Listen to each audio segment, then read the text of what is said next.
Assalamualaikum warahmatullahi wabarakatuh. Perkenalkan, nama saya Manda Vanas Miliza dengan NIM 2141104022009.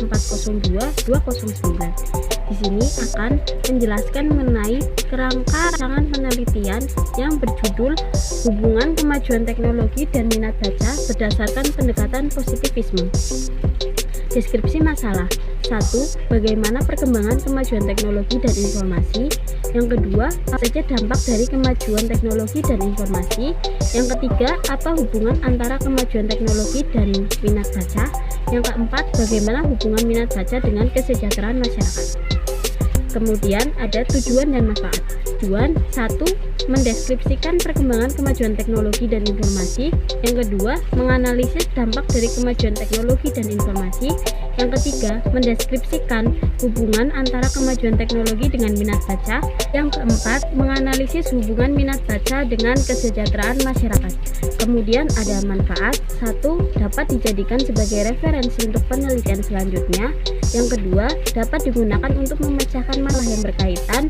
Yang ketiga, dapat digunakan sebagai bahan masukan untuk perbaikan tentang kemajuan teknologi dan minat baca. Kemudian ada penentuan sumber data.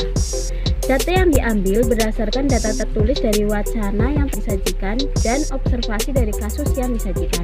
Kemudian ada pendekatan dan alasan penggunaan pendekatan tersebut. Pendekatan menggunakan pendekatan positivisme karena positivisme sangat relevan pada kajian tentang kemajuan teknologi dan minat baca. Artinya, fenomena yang terjadi dalam kehidupan tidak terbatas dan untuk menyederhanakan gejala sosial yang terjadi, maka diperlukan landasan dalam menyimpulkan data yang diperoleh di lapangan. Pada penelitian ini, gejala sosial beraneka ragam, baik itu terkait dengan tingkat pendidikan, status, dan sebagainya. Untuk menjawab persoalan tersebut, pendekatan positivisme dapat menyelesaikan persoalan tersebut. Kemudian ada langkah-langkah yang harus dilakukan, meliputi 1. Identifikasi masalah. Pada tahap ini ditentukan masalah yang akan diteliti. Seperti dalam wacana, tidak semua individu mampu beradaptasi dengan teknologi informasi tersebut.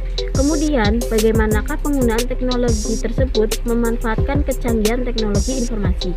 Yang kedua, tinjauan teoretik dan kajian pustaka. Dalam tahapan ini berfungsi sebagai pendukung data-data penelitian dan dapat dilakukan pencarian sumber-sumber yang mendukung pelaksanaan penelitian. Berdasarkan wacana tersebut, kajian teoretik dapat diambil dari jurnal dan buku yang digunakan untuk menunjang pelaksanaan penelitian. Ketiga, perumusan masalah. Merumuskan masalah dan pertanyaan penelitian yang akan dituangkan dalam kerangka penelitian. Hal-hal yang perlu diperhatikan pada tahap ini adalah fokus utama penelitian yang difokuskan sebagai sarana untuk menjawab pertanyaan penelitian dengan tepat. 4. Pengumpulan data. Pada tahapan ini dilakukan pengumpulan data sesuai dengan yang telah direncanakan.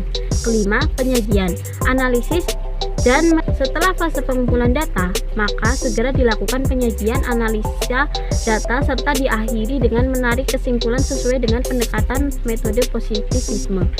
Keenam, evaluasi. Penelitian yang dituangkan ke format laporan penelitian, langkah terakhir dalam pelaksanaan penelitian. Kemudian ada pengolahan data. Data yang diperoleh maka dapat digunakan untuk menyajikan hasil penelitian secara objektif dalam urutan yang logis menggunakan teks, dan data tersebut dapat dijadikan referensi untuk penelitian selanjutnya yang berkaitan dengan kemajuan teknologi dan juga minat baca. Sekian dari saya, mohon maaf apabila banyak kesalahan. Wassalamualaikum warahmatullahi wabarakatuh.